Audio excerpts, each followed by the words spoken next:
So who's the guy? Oh, no, we're so scared of Halliburton. Oh, the guy that just didn't win Eastern Conference Finals MVP? If I was going to say, all right, SGA doesn't win it, who would be the first person you would side with on the MVP market?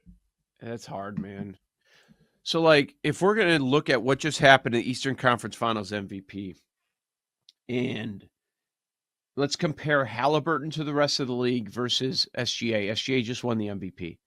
You could make the argument that SGA should have just won his second straight MVP.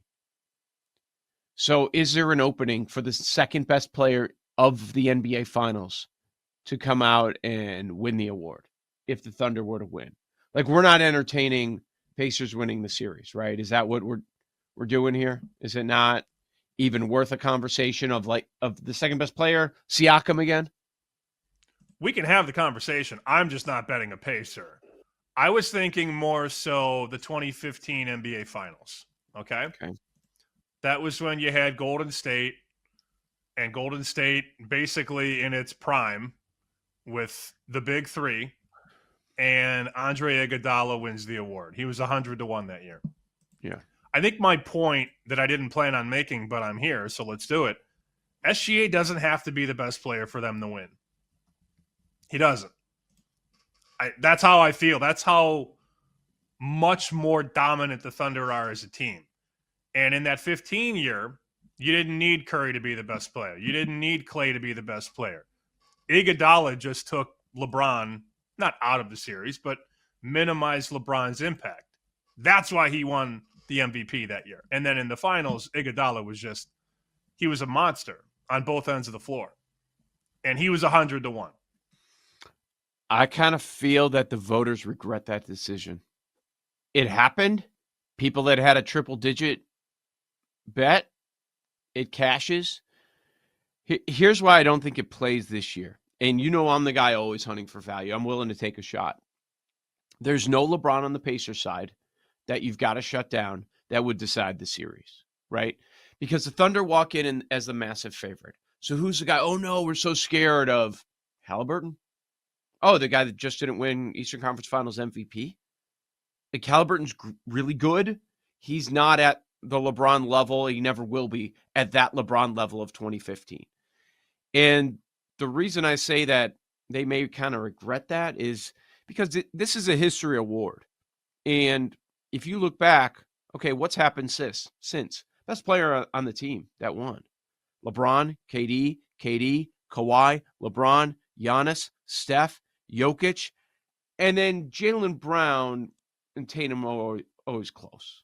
The numbers are. I mean, I think we know overall that Tatum's better, but Jaylen Brown had the better series last year, so he ends up winning the award. I understand the thought process. I just don't think it's comparable because there's no LeBron on Indiana, and the Thunder are such a massive favorite, and I think that's the big difference. All valid points. I wasn't advocating for anybody else. I'm just speaking out loud with a player that doesn't need to be the best player. I mean, SGA could have an off series and they could still sweep. But for the Pacers to win this finals, Halliburton has to be the best player on the court. For the Thunder to win, it could be one of three guys. That's not saying that I'm in love with betting Jalen Williams at 30 or Chet Holmgren at 80, but it just feels like they're going to get through this no matter what, no matter who carries the mail. And it's a very lopsided finals. It's one of the most lopsided prices we've ever seen in a finals.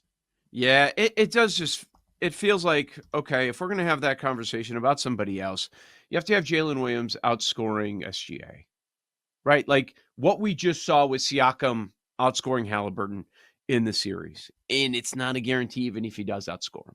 But let's say Jalen Williams outscores him. He was much better this past series against Minnesota than he was against Denver, of course, which we've talked about a number of times. Could he get the award? Yeah, he could. He could. Is there enough value on it, though?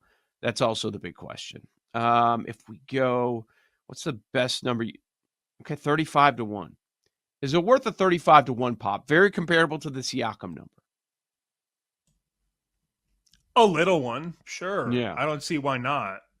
I just don't think SGA has to dominate the way that people think he does.